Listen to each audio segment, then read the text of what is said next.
Hello, everybody. My name is Mark David Smith, and you're watching Contemplating the Constitution.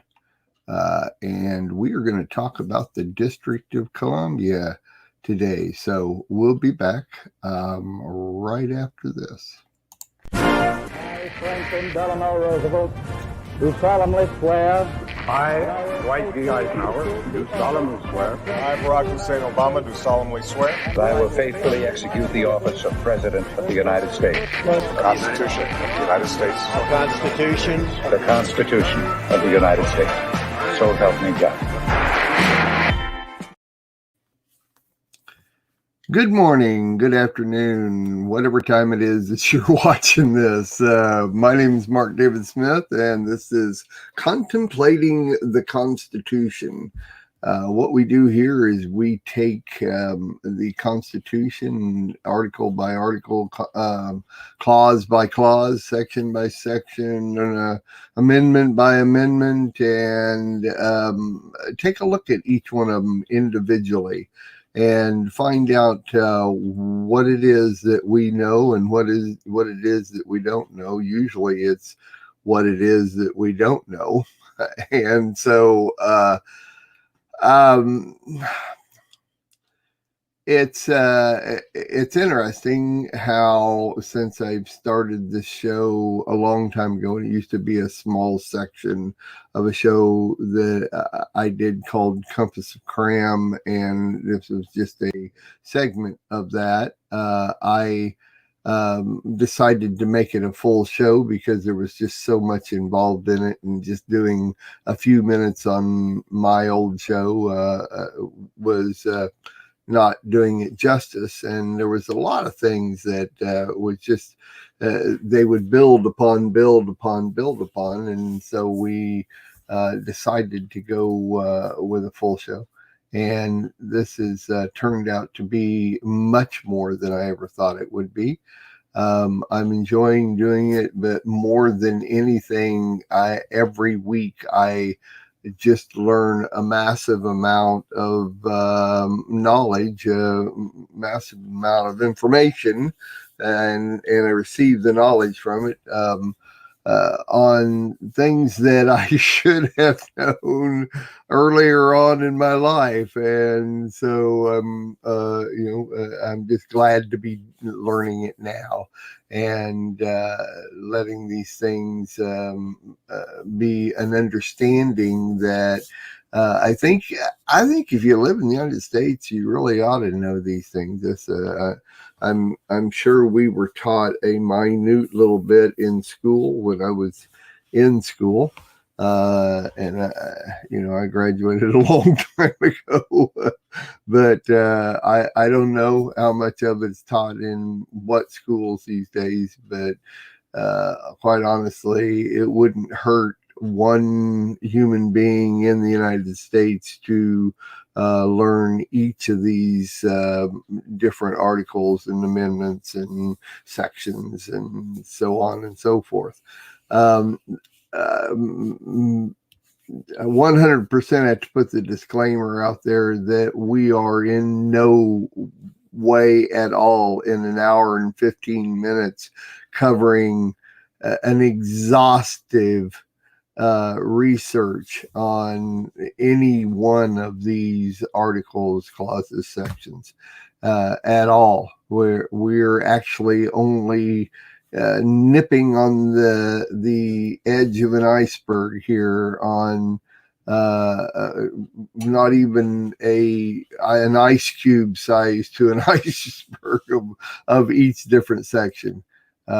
We are only just getting a little bits and pieces, but I enjoy doing the research to do this show because every single week, even though it may just be a few words within the section that we're covering each week, even though it's just some of them's a lot. Like this week actually has a lot to say, but there are some of the articles and sections, clauses that are just a few words, but yet they hold a history that is massive. that has so much to them. Each one of them is there for a reason. There is not one article, section, clause, amendment, any of them that are just randomly put into the Constitution. Every single word that is written out and put there is put there for a reason that most of us don't even understand and don't get. And most of us here in the 21st century will read most of these things. And when you just read them as they are on the paper, most of us don't get it. It's almost like the first time you started reading Torah, the first time you went to Leviticus and you said, oh, what in the world? Why do I need to know how they sacrificed that bull? Why in the world would I need to know that? And I mean, come on, every one of us know that Leviticus was the hard one. Leviticus is my favorite book, but I have to admit, and I think each one of us would have to admit, if you go to the Constitution and read each one of them separately, it's the same as when you first read Leviticus. But when you go search it out and you find the history of it and you find how it's progressed from why they put that into the Constitution and how it's progressed until today, it's amazing. It just blows me away. And I know there are a lot of people that could care less about history and they just live their lives, every day and however it comes along. I understand that. It's there. I get it. But I am not one of those. I need my history to understand where it all comes from, why it's there. A lot of times there's things I find out about history, especially the Constitution, that I didn't even realize that there was so much to this. And I guess I'm kind of overstating it now, but anyway, the last time we were on, our last show, Sherry Flanagan and I covered the Electoral College. We're right, if you're listening to this archive, and it's been a while since we've done the actual live show. Right now we're in the process of the 2020 elections, and the last show was right after that election, and we decided to talk about the history of the Electoral College, and it is titled that on the website. So when you go to the archives and are looking at our list of past shows, it'll be titled Electoral College, and you can go check that out. It's extremely informative. It's so interesting that I have found out a massive amount of stuff even since Sherry and I did that show. It's still so much to know. And once again, in an hour and 15 minutes, you can't cover everything. But I've got a lot to cover today. And so let me bring in my guests. These two wonderful ladies join me quite often. And so Abigail O'Hare, to my left or right, whichever one it is, because I can't tell, everything's backwards here on the broadcasting stuff. But she's over there. Oh, see, over there, and that's Abigail. And I don't know why our hold up here. I don't know why our names aren't up, but they should be show display names. There we go. There we go. I'm Mr. District. That's Abigail O'Hare. Oh, hear ye, oh, hear ye. That's Abigail. Good morning, Abigail. How art thou? Doing well. Good. Do you remember when you first read Leviticus and said, what? I can I tell you that is one of my favorite books. It is my favorite book. It is. It's I the love. first Torah portion I ever taught. Yes. I love it. Yeah. Yeah, it's usually a what book? No. Sherry Flanagan, how art thou? Good morning. Good Good morning. morning. Good morning. Good afternoon. I was a lazy Lulu yesterday, and I didn't get my stuffing and marinade and stuff for my turkey done. So I've been rushing around this morning. Oh, really? Yeah, Yeah. my son is my grandfather was a chef, and Mhm. it shows up in my son's DNA. Really, your DNA does have a lot to do sometimes. You'll see preachers descended from preachers and like that. And that when he was tested in the army, he showed medical and um, culinary. One grandfather was medical and the other was culinary. So we've laughed about that, but he likes to do a different turkey. So Mm, we, like last year, we did a drunken turkey. You have to soak it mhm. in liquor and fruit and all that. We did Right. that. This year we're doing one from our friends, Hmm. and I had to make a ground beef stuffing. How about that? Yeah, capers and Yeah. olives and all that kind of good stuff chopped up. And so I should have done it yesterday because you let it marinate in the ground beef and then you cook the ground beef and then Oh, you have it ready. okay. But you probably could care less, but a lot of guys Well, just give it to me and I'll eat it and it tastes good. yeah, that's me. Yeah. Put it on the table there, and I'm with you on that. And for those of you that are watching the archives, tomorrow is Thanksgiving for us, so it's we're waiting patiently for that to show up. But today we are on Article 1, Section 8, Clause 17. And this is a very interesting one. Like I was saying, Sherry and I did a special show on the Electoral College last time. But following through where we've come from here, the last few shows that we did before that were talking about the different military trainings and things that happen that Congress has the power over. And so I find this interesting. If you read Clause 17 as it's written, it's almost kind of hard to understand exactly what it's trying to get at. And so as I did the research on it and looked it up, I finally came to the conclusion and did more research on it, but it's talking about setting up the District of Columbia, which is where Congress is set. We know it better as Washington, D.C.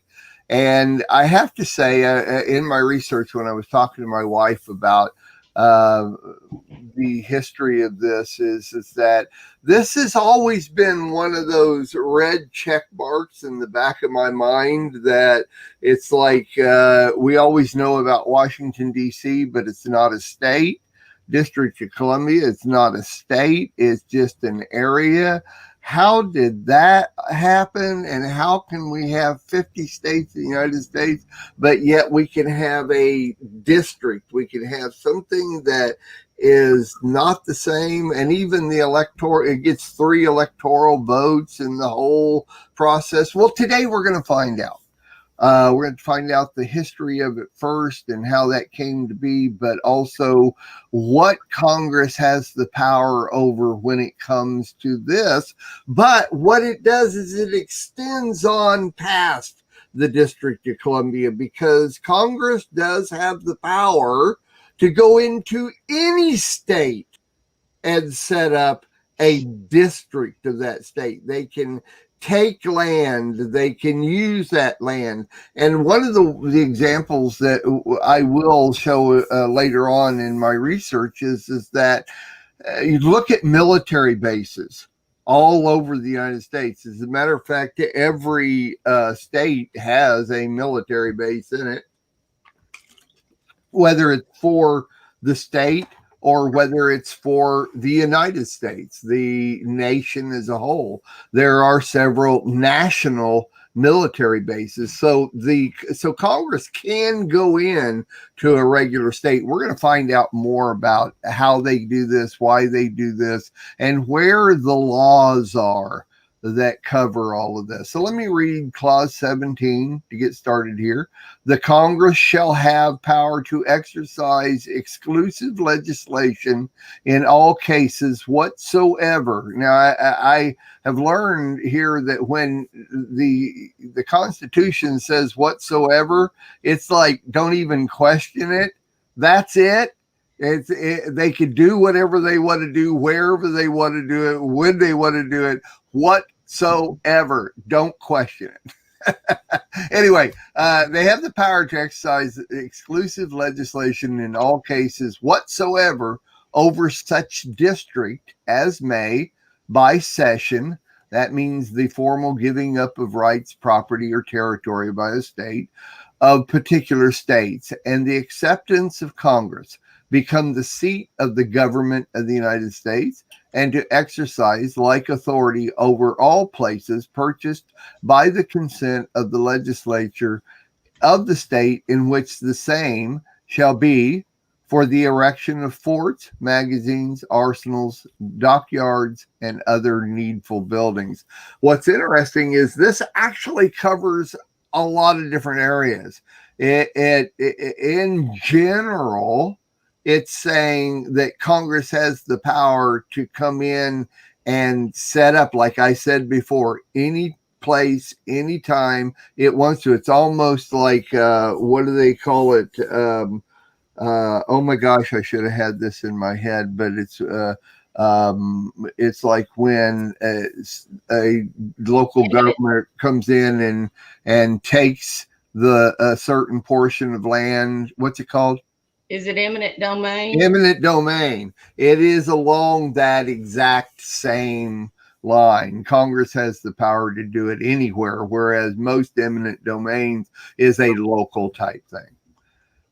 So anyway, I'm going to have several different, I've got several different research places. So I'm going to put all my research places in here in case you want to keep track of that, or later in the archive, at least you can see where I got this. So here's the research I did, and we're going to do a little history on the setting up of the District of Columbia, Washington, D.C. Basically, once again, from what we just read there, Congress has the power to set up a national capital of the United States that is outside the jurisdiction of any state. That means no state around it or anywhere in the United States has any jurisdiction over Washington, D.C. Congress used this power to create Washington, D.C. on swampland along the Potomac River that was only originally part of Maryland. So what they're basically saying is that Maryland, after they set all that up, had no jurisdiction whatsoever over the District of Columbia once they took this land. So here's the history. Following the British surrender of Yorktown, Washington moved President General Washington moved 11,000 Continental Army soldiers to Newburgh, New York. By 1783, the Army was near the point of mutiny over Congress's failure to pay them. In March, Continental Army officers camped at Newburgh, New York, considered military action against the Confederation Congress. Now we're talking, this is our new country, and the Continental Army is talking about coming against, military action about the Confederation Congress already. So on March 15th, President Washington told the troops, do not open the floodgates of civil discord and deluge our rising empire in blood. Washington strongly believed that the military needed to be subordinate to civil authority and not to our national authority, as it was all new. On a 90-degree June day in 1783, former Revolutionary War soldiers carrying muskets marched on the Philadelphia State House where Congress was meeting. They threatened to hold the members hostage until they were paid back wages. So all of this, moving Congress and getting it set up, was all based on that they hadn't been paid yet. They needed to be paid. Here they're out there fighting for their country and they weren't paid yet. So that's what it was, all the base bottom line there. When Congress asked Pennsylvania to send a detachment of militia to protect them, the state refused and humiliated Congress. Congress temporarily relocated first in Princeton, New Jersey, then in Maryland, and even in New York City, New York.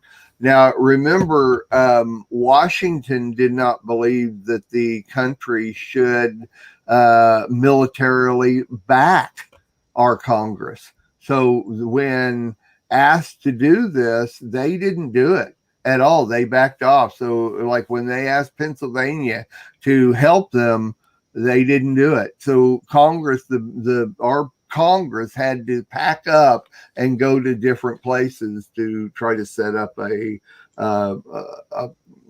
establishment. I believe they call it a convention. A specific place where they meet is called a convention. Congress needed to provide a site in which to locate the capital of the nation, completely removed from the control of any state, of course, because the humiliation suffered by the Continental Congress. The actual site was selected by compromise. Northerners accepting the southern favored site on the Potomac in return for Southern support. In other words, what we're talking about here is Revolutionary War debts by the national government in the South were still owed. And so if they were going to set up a site, they had to look at both sides and set up, because it was all a part of the United States. So they had to have a centralized location. And that's where we find Washington, D.C. is actually centralized between the North and the South.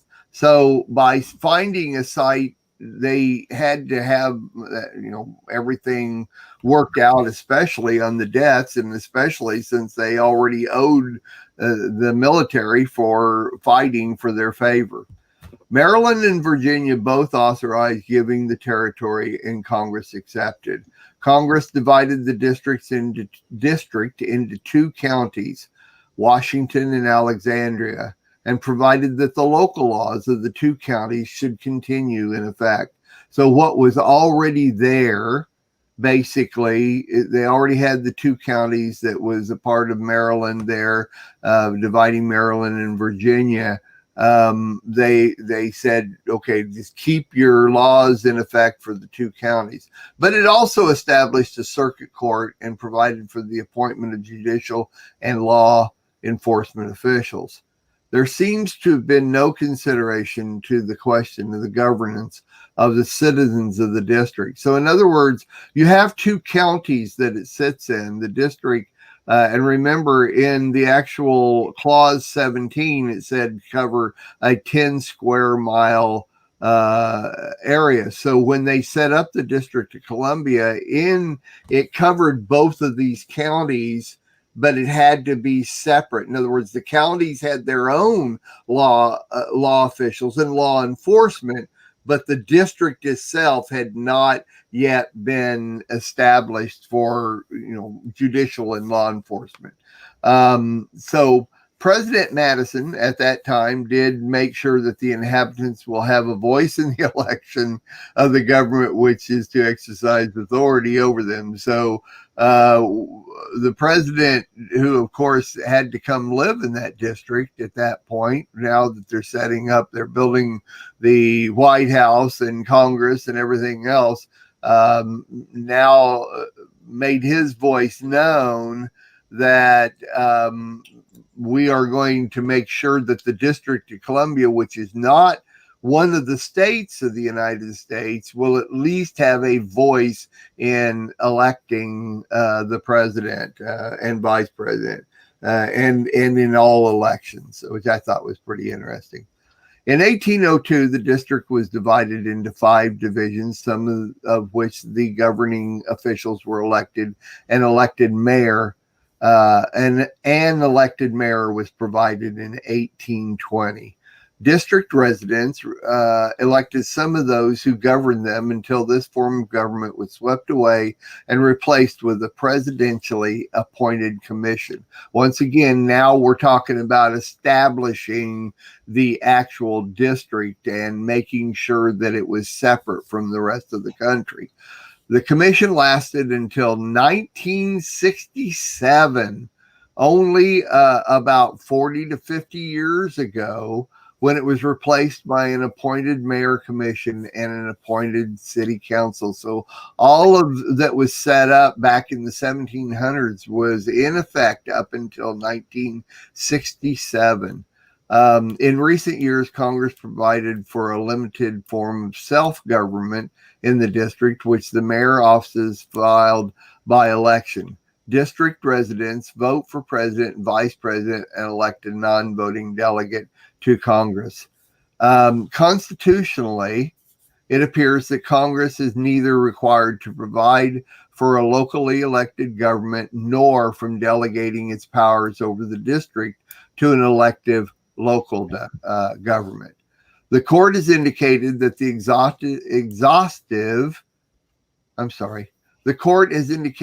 exclusive jurisdiction granted was meant to exclude any question of state power over the area and was not intended to require Congress to exercise all powers itself. So even though we have the law-making facilities, Congress and the White House and so many of the federal agencies and so many other basic governing authorities all in this one district, they still, what they're doing is they're trying, by all of what I'm telling you here, is that they're trying to make sure that there are people that are living in this district, so they can't, the Congress and all these other places can't be handling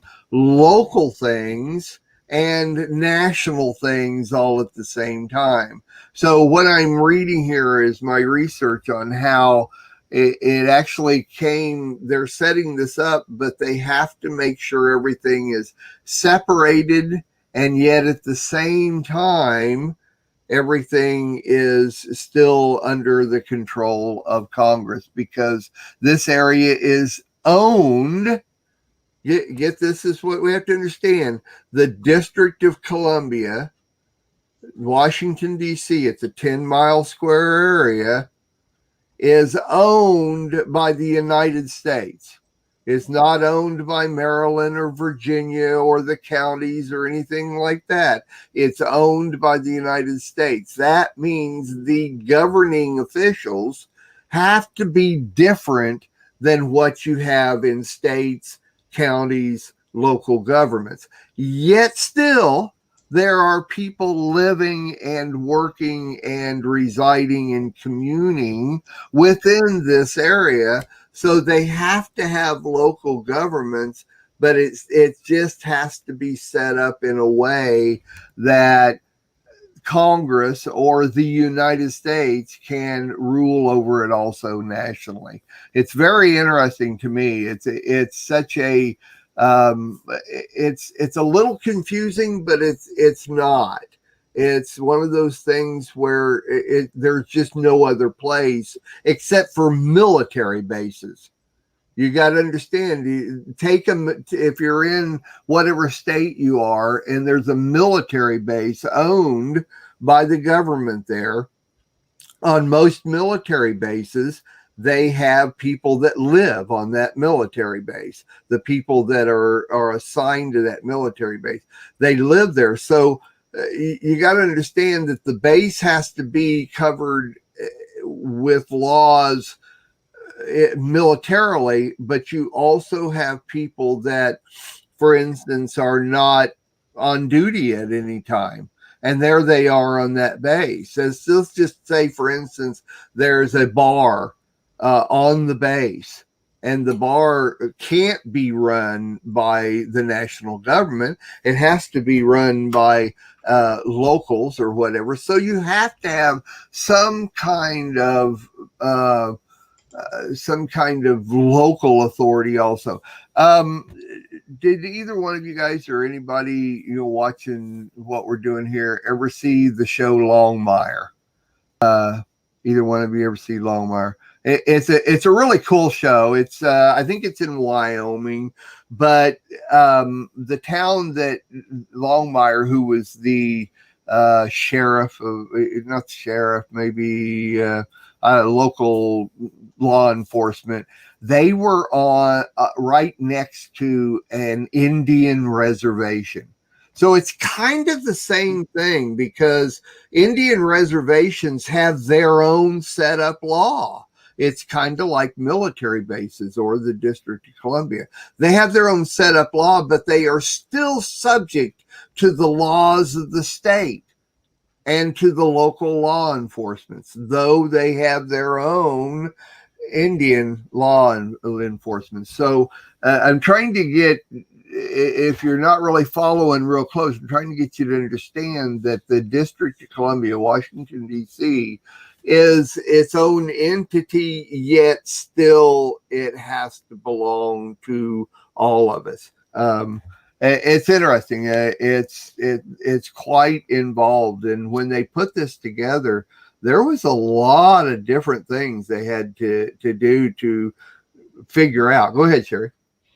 Isn't NCIS similar to that? It's a naval investigation. Right. They investigate anything that takes place on a naval base is a federal investigation. It's not investigated by the local authorities. Right. Or anything sometimes involving someone that's on that base. Then they have to decide, is it going to be local authorities or the military authorities? So that's a similar type, very similar show, Well, yet still they always had to work with the local authorities, no matter what it was. And there's also, too, current time, talking about the federal. Do y'all remember when President Trump deployed federal agents to protect the federal courthouses in some of these states? And the local government just had what we call down south a little hissy fit about it. But he was perfectly within his rights to do that, because that was federal property. And they would be defended, since the local government was not defending that property. Then he deployed agents who would. And what was interesting about that is anybody who attacked that federal property was taken into custody by the federal agents, which slap on the hand and revolving door and let them go out the next night and do it again, would stop that. Those people would go under mandatory federal law. So, plus I like the judge that started giving everybody $1 million bail. The riot stopped the next night when he started bail, cash bail. I'm sure they did. Staying in jail, and everybody's like, "That's just ridiculous." And he's like, "I'm the judge." Right. But anyway, going back to the federal, he had a perfect right to defend, and that's in line with what you're saying. Right. Yes, they work with the local government, but when it's federal property and the local government is not doing what they're supposed to do, they can go in and just clean up on the federal property. Right. So I thought that was interesting, because a lot of people didn't understand that. And they were always sending in the federal, and he was sending it for federal property protection. Right. Well, see, I was in the Navy for 3 years and went on 3 different Westpac tours, meaning I went to other countries. And it's a little bit different, but it's kind of the same thing, is that on the base, there could be civilian people that come on the base.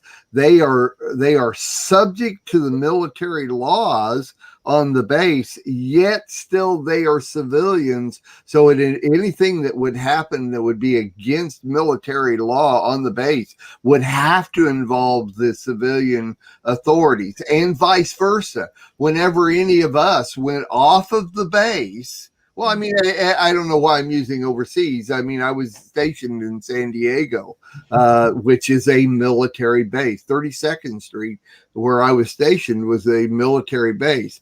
When I, being owned by the military, because I was a naval personnel, the second I stepped off of the base, I was still owned by the military, but I was subject to both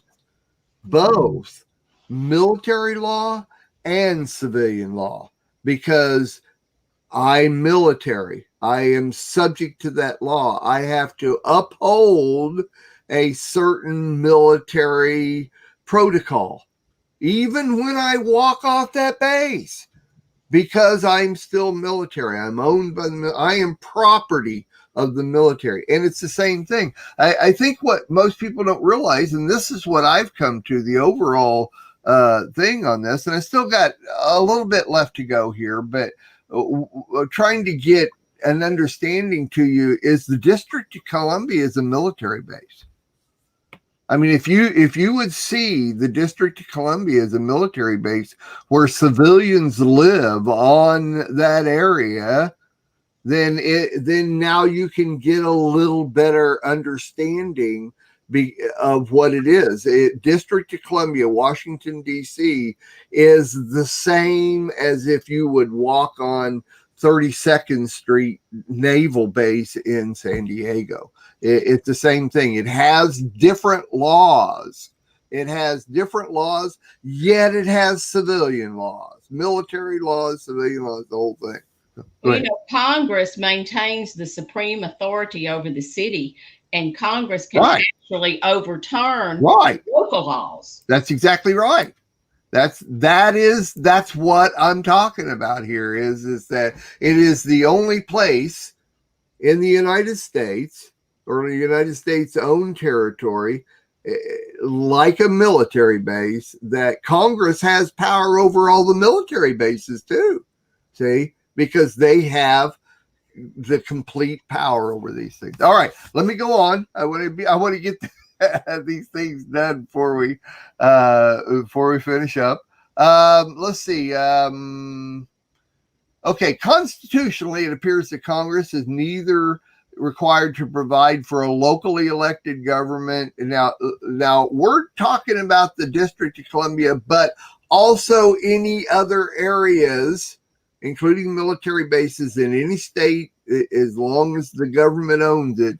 This is what they're not required to provide for locally elected government, nor from delegating its powers over the district to an elected local government. So once again, if you have civilians living on a base, because there are, once again, stop and think about it. If you have a military base, a lot of military families live on that base. The husband or even the wife may be owned by the military, but the rest of their family is not. There's civilians living on that base. So you still have to have that type of law on there. Okay, the court has indicated that exclusive jurisdiction granted was meant to exclude any question of state power over the area and was not intended to require Congress to exercise all powers itself. Chief Justice Marshall for the court held that the District of Columbia was not a state within the meaning of the diversity jurisdiction clause of Article 3. And I went back to Article 3 to check this out, and I see what they're saying, but it's awful general. When we get to that, we'll talk specifically about states and what their authorities are. And that's really what this is referring to. This view, held for 150 years, was overturned in 1949. The court, upholding the constitutionality of a 1940 statute a statute authorizing federal courts to take jurisdiction of non-federal courts between residents of District of Columbia and the citizens of a state. It is not disputed that the district is part of the United States and that its residents are entitled to all the guarantees of the United States Constitution, including the privilege of trial by jury and of presentment by a grand jury. The district must find adequate support, like legislation by a state, in the exercising of its police power.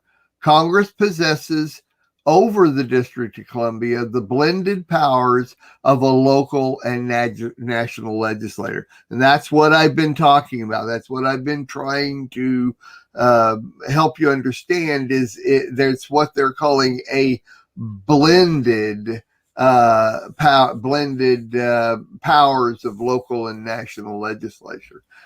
This fact means that in some respects, ordinary constitutional restrictions do not operate. Thus, for example, in creating local courts of local jurisdiction in the district, Congress acts pursuant to its legislative powers and need not create courts that comply with Article 3 court requirements. And Article 3, once again, goes back to state legislator.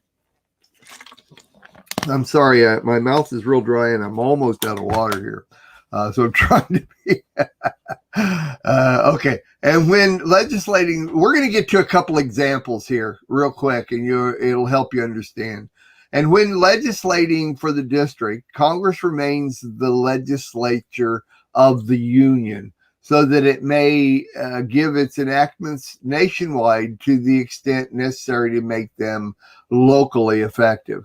This clause has been broadly construed to cover all structures necessary for carrying on the business of the national government. Now, that's what we're talking about in Clause 17, what I originally read. It's now understanding that all national government structures within this district or any other district owned by the national government, that Congress has total control over those businesses and any local, let's go on. It excludes post offices, a hospital, and a hotel located in a national park, and locks and dams for the improvement of navigation. But it does not cover lands acquired for forests, parks, ranges, wildlife, sanctuaries, or flood control. It's interesting because what I'm reading here, the understanding of how this works is not only for the District of Columbia, but for any other land owned by the national government. Nevertheless, the Supreme Court has held that a state may convey and the Congress may accept either exclusive or qualified jurisdiction over property acquired within the geographical limits of a state for purposes other than those enumerated in Clause 17. That's what we're reading right now, is Clause 17.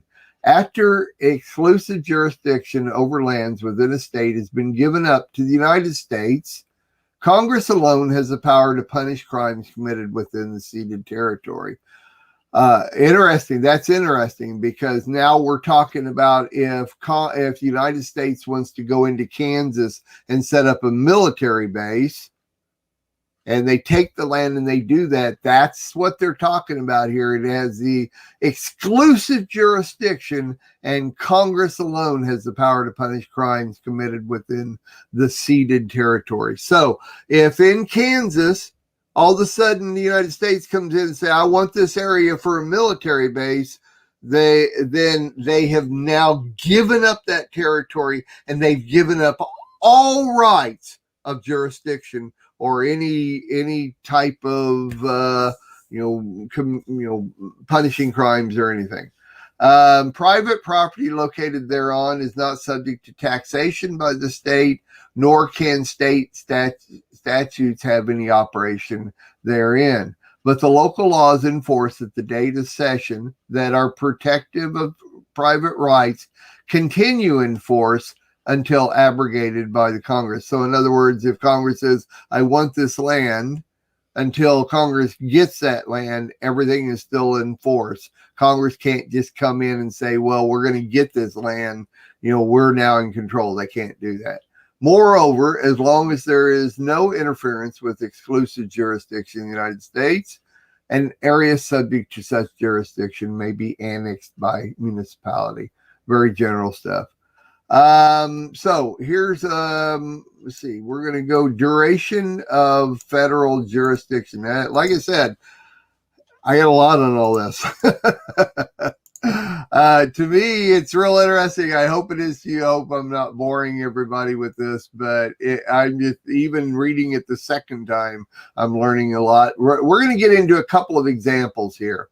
A state may qualify its cession of territory by condition that jurisdiction may be retained by the United States only so long as the place is used for specified purposes. Okay, now this is the next session.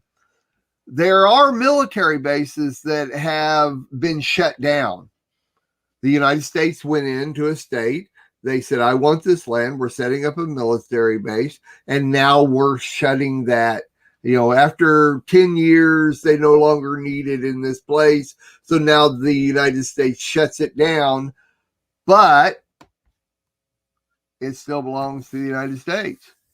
But now it's being used by the area it's around, like Kansas. We're just going to take Kansas, for instance. And now, so that's what this is talking about. State may qualify a cession of territory by a condition that jurisdiction shall be retained by the United States only so long as the place is used for specified purposes. So if the United States say, I want this 10-acre land in Kansas, and we're using it for military base, we used it for 10 years, now we're shutting it down, we're going home. Now it's not being used for any specific purpose by the United States. It may be owned by the government, but now they don't have any rights over it because they're not using it for a specific purpose. And here's a couple of examples. In 1892, the court upheld the jurisdiction of the United States to try a person charged with murder on a military reservation over the objection that the state had ceded jurisdiction only over such portions of the area as were used for military purposes. You see, this is, now we're getting into, we own the land, but we're only using part of it for a specified purpose. And that the particular place on which the murder was committed was used solely for farming. So the United States government may own a 10-mile square area, but they're only using 5-mile square area for the military base, and they've let somebody else use it for farming. What do they have authority over? They only have authority over the 5-mile area place. The court held that the character and purpose of the occupation having been officially established by the political department of the government, it was not open to the court to inquire into the actual uses to which any portion of the area was temporarily put. A few years later, however, it ruled that the lease to a city, this is another example. Sorry, the previous example of the murder that was happening on a specific part is that they, once again, like I said, they're only using half for the military base, but on the other half they're using for farming. Okay, so the half for the military base they had a murder on it, and so they had to take it to court, and the Congress still had power on that part. If the murder had happened on the farming part, they wouldn't have had authority over it. They can only have authority. Congress only has power over the part used for specific purposes. Okay. A few years later, another example, however, it ruled that the lease to a city for use as a market, a portion of an area which had been ceded to the United States for a particular purpose, suspended the exclusive jurisdiction of the United States. The question arose whether the United States retains jurisdiction over a place that was ceded to it unconditionally. After it had abandoned the use of the property for governmental purposes and entered into a contract for sale to private persons, Minnesota asserted the right to tax the equitable interest of the purchaser in such land, and the Supreme Court upheld its right to do so. The majority assumed that the government's restricted transfer of property to non-federal hands is a relinquishment of the exclusive legislative power. Once again, even though the government buys 10 mile squares of land and it stops using it, it still is owned by the government. It has no power over that, whether it's legislative or at law enforcement whatsoever at all. Okay, final little thing here, and we'll be done. I know this has been a lot, but in my eyes, it's been quite interesting. I hope it is to you, but What did you just say, Mark? I'm sorry to interrupt you. That last thing was that if I probably heard you wrong. okay. Last thing is what I'm saying. About they didn't Say have again. Jurisdiction. They did not No, have jurisdiction. Is that once again? It's extremely important that let's go back to, and this is part of Clause 17. It is a legal part of it. A state may qualify its cession of territory by a condition that jurisdiction shall be retained by the United States only so long as the place is used for specified purposes. So in other words, if the United States buys 2 square miles in Kansas, it has to specify what purpose it's using that 2 square miles for. When it does, and it uses it for that, it has total jurisdiction over it.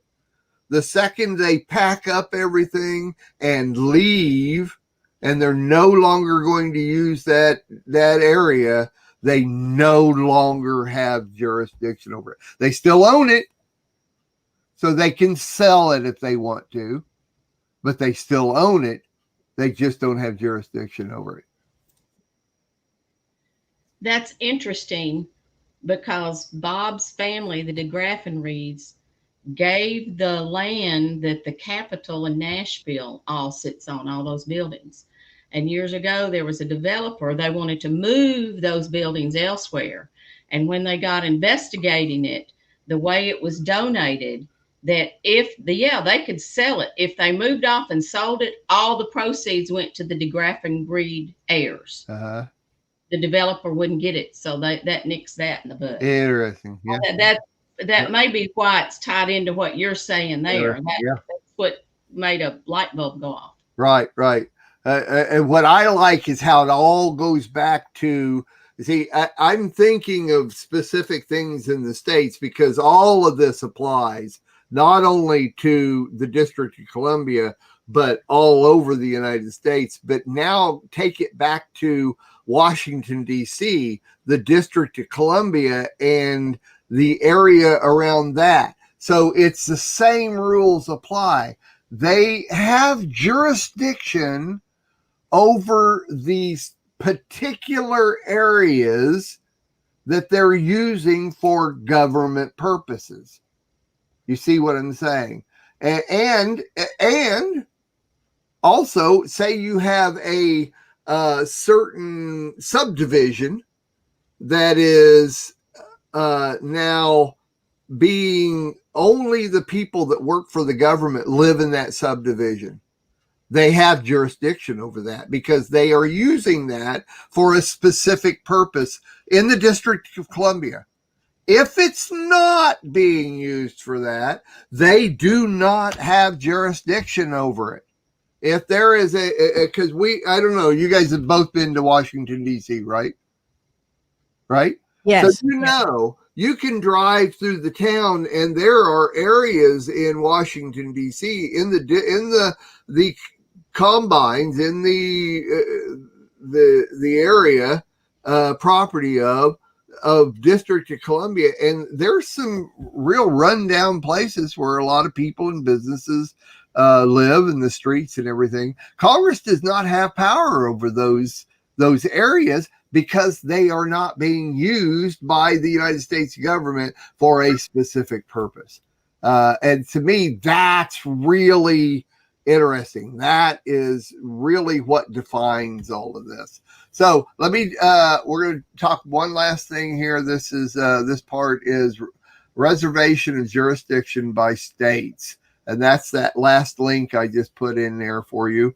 For more than a century, the Supreme Court kept alive whether Congress are, by the terms of the Constitution, at liberty to purchase lands for forts, dockyards, etc., with the consent of a state legislator. But when the issue was presented in 1937, the court ruled that when the United States purchases property within a state with the consent of the state, it is valid for the state to convey and for the United States to accept concurrent jurisdiction over such land. The state reserving it to itself the right to execute, process, and such other jurisdiction and authority over the same as far as it is not inconsistent with the jurisdiction ceded to the United States. In a companion case, the court ruled further that even if a general state statute support or purports to cede exclusive jurisdiction, such jurisdiction does not pass unless the United States accepts it. What this is saying is exactly what I was talking about with the District of Columbia or within any other like military base where, for instance, let's just say the United States bought 10 mile squares in Kansas, and only a portion of it, 7.5 square miles of it's used for the military base, and they kept another part of it that is housing, but it's not part of the base. Now the state has control over the 2.5 mile acres of that because it's not being used. And so even though the United States owns it. So there's your difference in how the government, the national law enforcement versus the local law enforcement can work for state, county, local officials, stuff like that. I think all of that's really interesting. That's really my research, which was quite a bit, and I enjoyed doing it and learned a lot from it. I hope everybody else did. If you don't, here in the next couple of days, I'll have it up on the website, and you can go back and watch it and everything. I've noticed that we've had a lot of people come and go during the broadcast. They've been in. There are times when we had quite a few in, and times when there's only one person in. But and I know a lot of this is history. People hear somebody read history and it's real boring to them. It's not to me. Every word goes right into me when I hear somebody talk history or even read history. So most of what I just laid out there is literally what I researched. A lot of it copied and pasted, but I worded it so that I could word it here on air and make it understandable, because a lot of these things, when people historians write, they put a lot of other stuff into it, and I believe me, it could have been 3 or 4 times longer than what I actually just gave you. I've cut it down to quite a bit just so that we can understand, but it does get very involved. So Abigail, you've been very quiet. Is this a subject that you're not really versed in? And do you have thoughts or what? I'm extremely versed in this. Okay, good. I've just been enjoying you enjoying this. Good. There's one part of it that I'm extremely interested in all the time, and regarding it's the judges, it's the court system, and the one thing that I gleaned from this is the significance of judges. That's why when President Trump appointed certain judges, the significance of that, because there's the interpretation of the law. And I love this. I mean, we've every time James and I go to Washington, we thoroughly enjoy that area of land there, and walking around. And the next time we want to even spend more time there. But I find it very interesting, and I find it very significant to understand this. Any part of the Constitution is extremely stirring. Because, we kind of take things for granted, and I think a lot of people, if they would just dig like you just dug into this and exposed it to everybody, they'd understand why it's so important for us to know how this system works, if you will. Right. And then we can have more of a understanding as to why and who we vote for, because it's part of our, responsibility as we the people. And so I think it's extremely important. And again, people just kind of like take things for granted regarding certain land and who it belongs to and how it's dealt with. And I love that Sherry, I'm sorry, Shelley, you're not Shelley, you're Sherry. When I talk about you, Sherry, I know you say you've been called many things, but when I talk about you to my husband and other people, it's always Sherry. So I just want to let you know, I know your name. But anyhow, when you brought that up regarding the property, because this is why I believe the court system, because Congress can make decisions on certain things, but then if it deems necessary, it has to go to the court to really size up the land situation, who it belongs to, and all that. Right. And I just think that's I like it because if you have the right judge there, it's going to be dealt with correctly. If it has to go to the court, Very true. It has to go to the court. So I like the law and order. That's why I love the Torah. I love the Torah because of the order in the Torah. Yeah. And I love the fact that this nation of ours, which most people do not understand how it's run and they don't even understand the significance of our voting. So I like what you're stirring the pot for me concerning. You're kind of preaching to the choir. But I actually have the same thing up when you were reading from this. I that's what I pulled up as far as my point of interest. Yeah. And so I think it's extremely interesting, but it's more than interesting. I think it really relates responsibility, and for us to keep a close eye on who we put in office. And again, why? And correct me if I'm wrong, Sherry or Mark. The importance of the judicial system in this case. Because, you get a person in Congress that's making decisions and they are lifelong, which I wish they would limit that amount of time they can serve. But, they make decisions based on the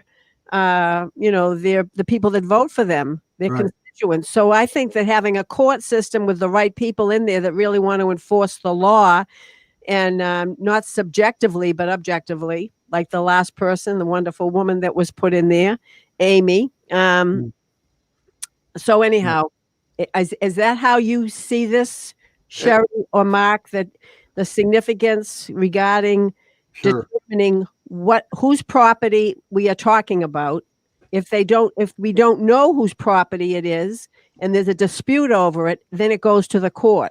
Or if there's a dispute over how it's going to be dealt with, does it ultimately end up in the court? Because it says that in a companion case, the court ruled further that even if the general state statute purports to cede exclusive jurisdiction, such jurisdiction does not pass unless the United States accepts it. That's right. that to me is that to me is Right. like leverage. Am I That's wrong? Right. I mean, is that Very true. No, that's right. That's exactly the way. That's exactly the way you should interpret that. I totally agree. And of course, as with anything, who we put in office is very important, very valuable because of the way that they're going to vote or lobby for anything. And so, yeah, I agree. And yeah, It's amazing the checks and balances because each branch of government is a check over the other one. The executive, should be. judicial, the legislative, and I tell you, Justice Amy Coney Barrett in her hearings really nailed it down because they kept trying to ask her all these questions, and she'd say, "I can't prejudge, a case. I can't answer what if." Uh-huh. And she'd say, "I would look at the Constitution. A judge has to set aside their own thoughts, their own prejudices, and look at the Constitution." And that, because the judges, of course, we all know the judges, we've had a lot of the judges we've had support, especially in the lower courts, have made law.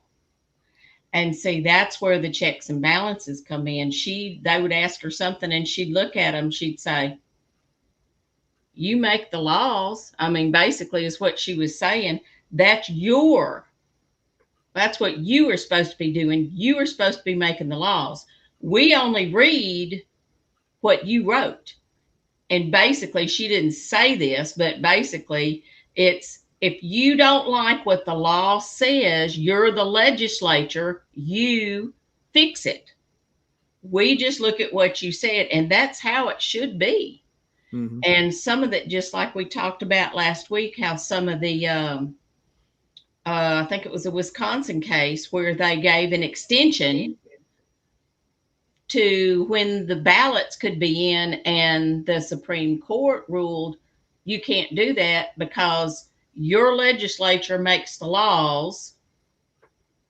Your legislature says it's supposed to be in by this time. No judge, no election official, no governor, no president of the United States can change that. Right. It's stated in the Constitution. It's done by the legislative branch. So sure. And so they're checks and balances. And I'm gonna say it. Well, never mind. I was gonna add a little something last week that I didn't realize, but when we were talking about the election, this is totally out of context. So please forgive me, Mark. I know. We're pretty much done with this. So if you want to add anything to it, I'm done with what I've got to say. I've made my points. So go ahead. Go ahead. We talked about if one person does not get 270 electoral votes, then the vote goes to the House and the Senate. The House elects the president and the Senate elects the vice president. And so a lot of people were panicking, thinking, oh no, the House of Representatives is run by the Democrats. But I didn't know this. Bob is the one who knew this. And he told me, he said, oh no. Each state in that case gets one vote. It's not how many representatives, like California gets 55 votes and all that. California gets one vote. Right. So if you have more, just say if they voted down party lines, if you had more Republican states in there, not according to the population of the people, but more Republican states, and they all voted down party lines, then the Republican candidate would get it because each state only has one vote. Texas only has one vote. So it's whoever gets the majority of the 50 votes. That's how they do it. Which I thought was very interesting. If the 270 doesn't, and that doesn't happen. It's an if, and that's a very high ratio. It's not going to happen. Well, it has happened a few times. Like I mentioned, John Quincy Adams. I think it happened with Andrew Jackson. Really? I didn't think it had happened. Yeah, Huh. I think it did, Huh. but double check me, because I think it happened with John Quincy Adams, and I think it happened with Andrew Jackson, that they had to, that it went to Congress. But I didn't know wrong. that. You know, Well, what I do know, fact check it, just fact check it, just put it on Facebook and they'll fact check it for you. well, I tell you what I do know is we do not have a president elect, and Biden is illegally, and I don't care what anybody wants to say or argue with me, illegally or legally, we do not have a president elect until December 14th. And the thing that they put up, the office of the president elect. Yeah, I know. There is no such thing. I know. They are trying by that. They're trying to do. They think the American people are just stupid. Yeah.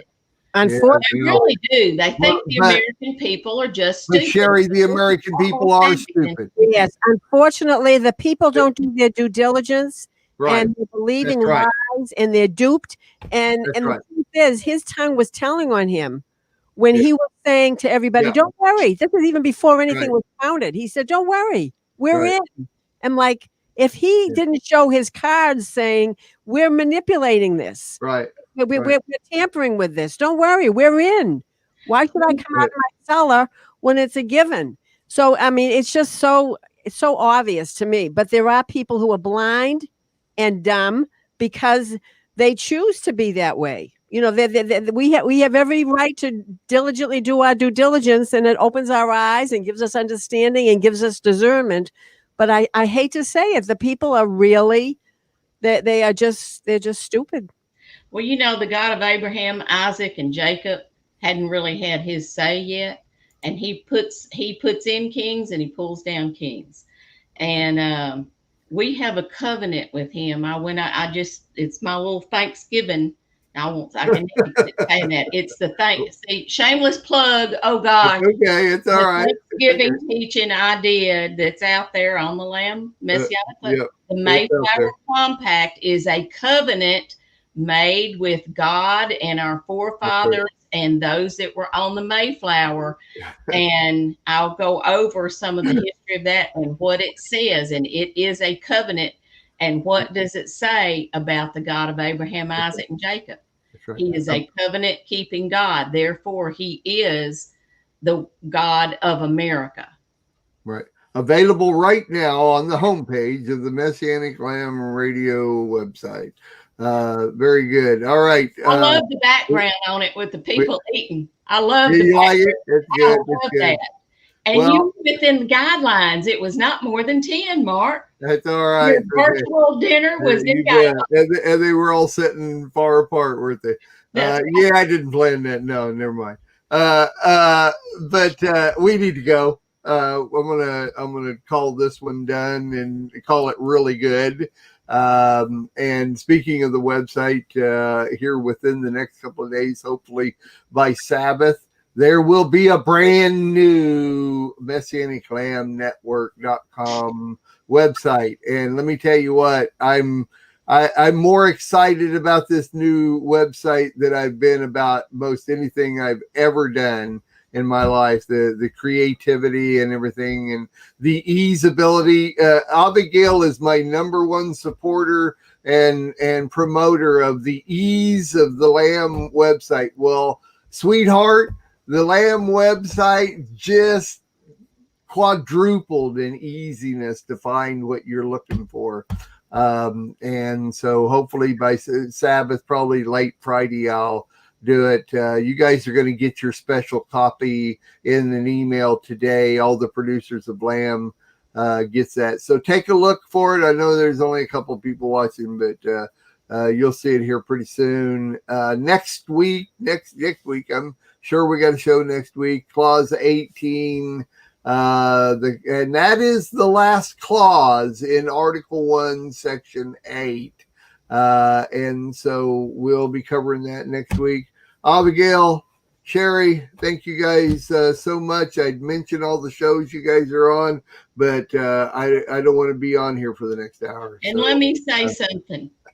anything I popped off and said about any of the elections, about any of this is my opinion. It absolutely has nothing to do with the Messianic Network. So just so y'all know, don't be sending Mark any nasty emails. They won't. Bye, everybody. We'll see you next week. Abigail, Sherry, thanks a billion for coming on and giving your input. You're a blessing, Mark. That was great information. Thank you. Sherry. God bless. Love you. Love you too. We are richly blessed to bring you what we believe is the fullest, most diverse, yet up-to-date progressive teachings, discussion, and prayer programming you can find anywhere on this planet. Be sure to take the tour of the MessianicLambRadio.com website. I'm Susan Hoogie, thanking you for joining us on the Messianic Lamb Video Network. I, Franklin Delano Roosevelt, do solemnly swear. I, Dwight D. Eisenhower, do solemnly swear. I, Barack Hussein Obama, do solemnly swear. That I will faithfully execute the office of President of the United States. The Constitution of the United States. The Constitution of the United States. So help me God.